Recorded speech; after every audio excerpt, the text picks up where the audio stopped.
ГСП онлайн. Городские новости сейчас.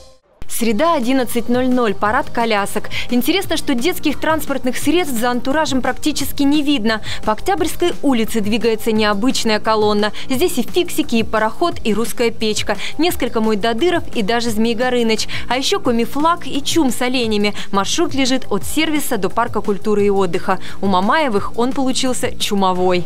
Это, знаете, когда как где-то далеко говоришь, что ты из Коми Республики, всегда первый вопрос: вы что, там на оленях ездите?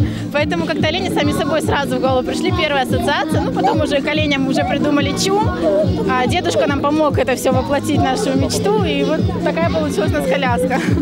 Семья Баландиных в таком действии участвует впервые. У них не коляска, ларец. По бокам двое, конечно же, одинаковы с лица, а в ларце восседает третий. На изготовление чудо-шкатулки ушло порядка недели.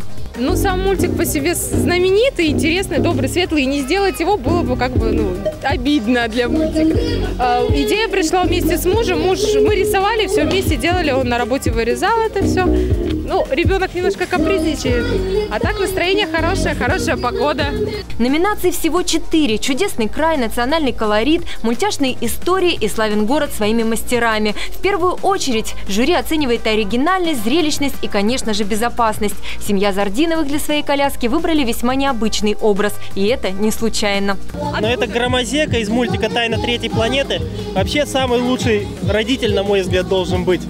Потому что он космический археолог, он знает ответы на все вопросы «почему?».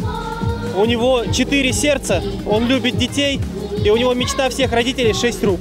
В этом году парад пришелся на рабочий день. Участие в нем приняло меньшее количество родителей с малышами, чем обычно. Всего 21 коляска. Тем не менее, многие помимо отличного настроения получили еще и призы от спонсоров. За первые и вторые места – сертификаты на 1500 рублей.